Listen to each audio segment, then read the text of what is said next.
one. There's man's law, right? And then there's universal law. What do you think? Who you think's gonna win this? It's bigger than me.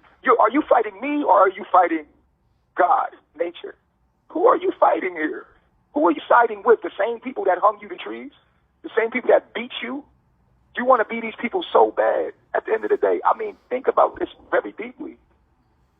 You got people turning on, oh, he's a cult leader. How my culture was nature. I'm telling you to go back to nature and live in harmony with the ecosystem and the planet.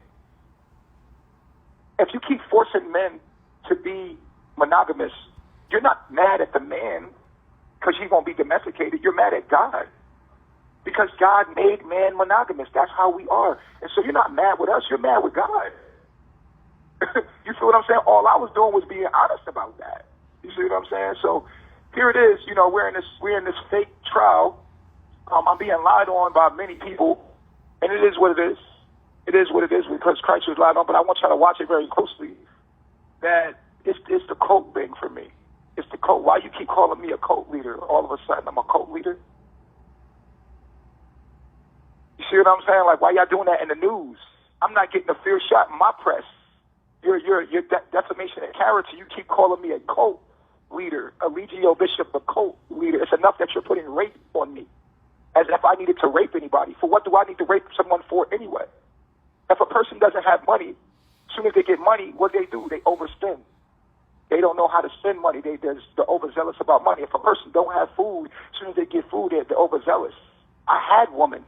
Maybe if I didn't have women, it would make sense, but I had women all over me. You know what I'm saying? What do I need to rape a girl for? For what? So here's the thing that they don't want y'all to know, since I'm being railroaded and they want to cheat.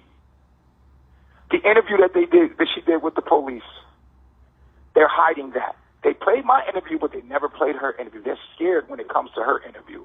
You know why? Because her interview says what? Her interview says that she never told these people I raped them at all. That's why we have the police interview right there so you can hear. The jury doesn't know that, though, but they're hiding it in court, and they're doing it in a legal way. They're legally hiding it in court. They're not allowing us to talk about it. They're not allowing us to question the fact that, here's a plain out question. Hey, did he ever rape you? That's the question to ask her. We never asked her that question. Did you ever tell the police that he raped you? Because she said the detectives were coming there to investigate revenge porn. But as they were there, the T did an interview before the detectives, and in that interview, the T had planted is there a sexual assault? The girl already said no. She said she thought it was fake.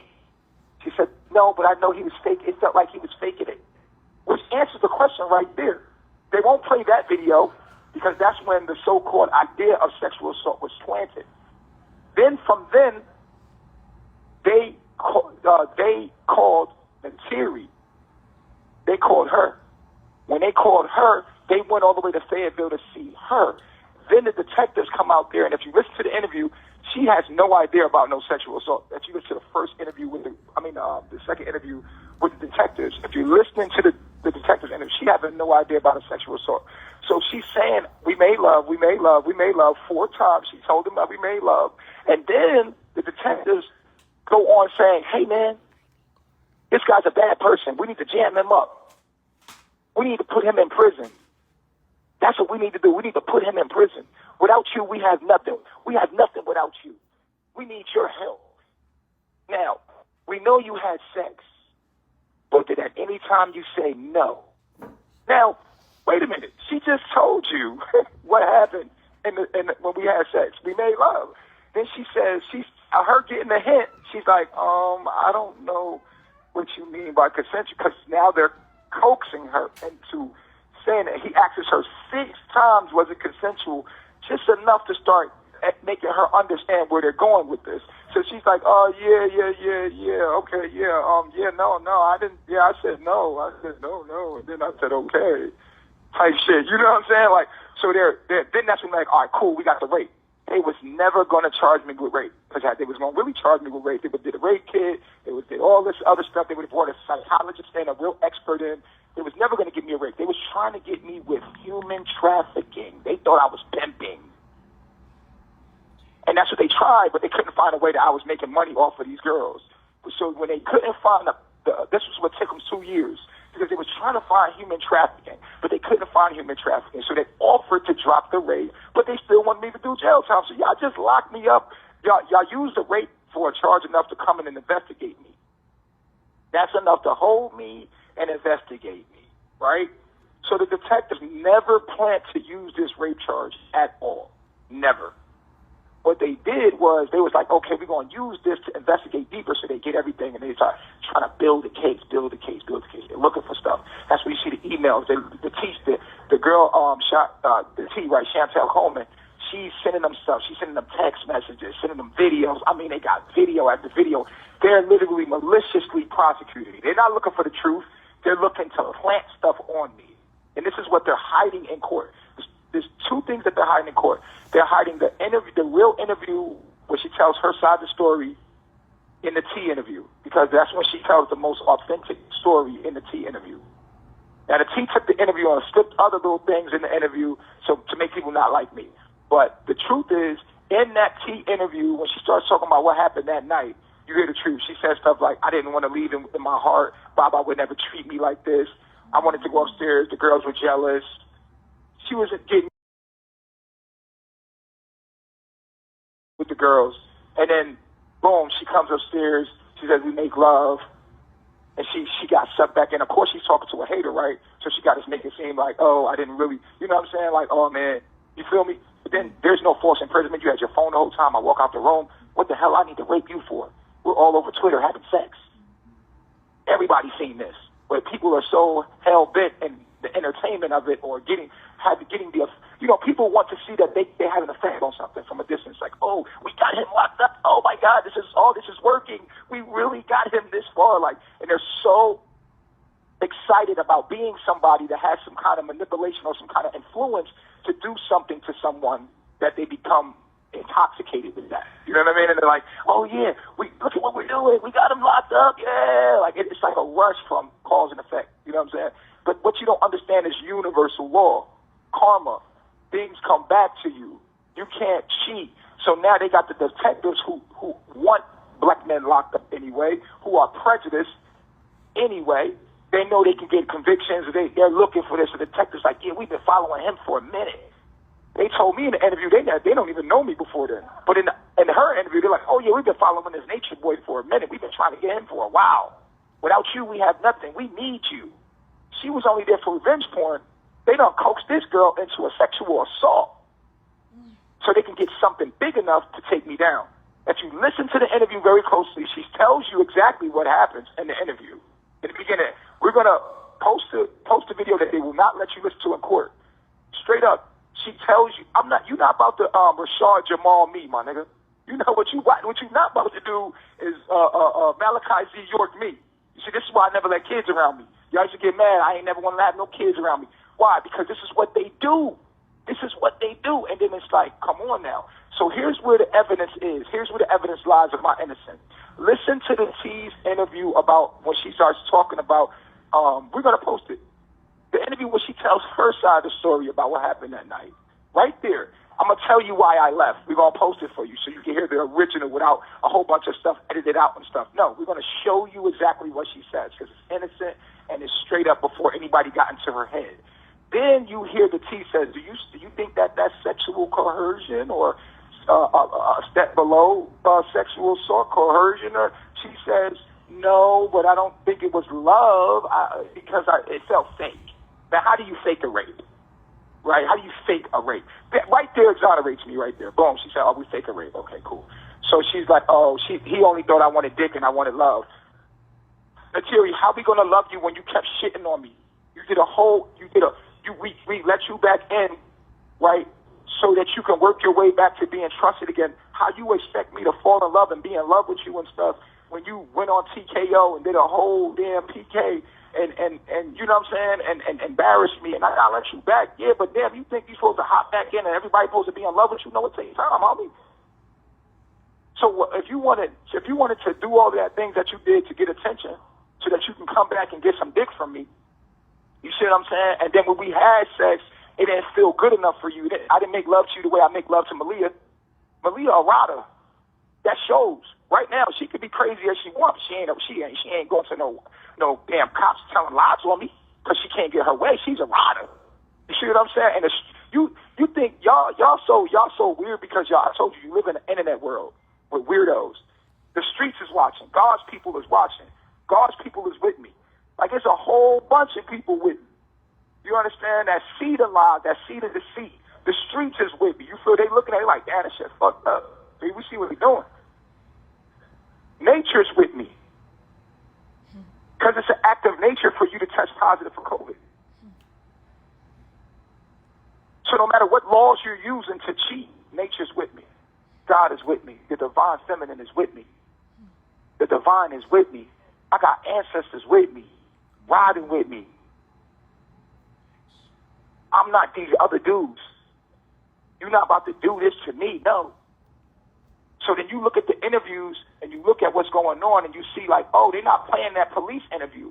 So when we questioned detectives, we wanted to question detectives, we wanted to ask a simple question. Did she ever tell you that he raped her? Because they can't say yes. And if they can't say yes, then how did you ever charge him with that in the first place? So this is why they bring the parade in. Okay, he's a cult leader, first of all, right? And then this is his way of having authority and having power over people. And this is what she was afraid of because she was a part of a cult. Man, Natiri wasn't no goddamn afraid of me, and y'all know it.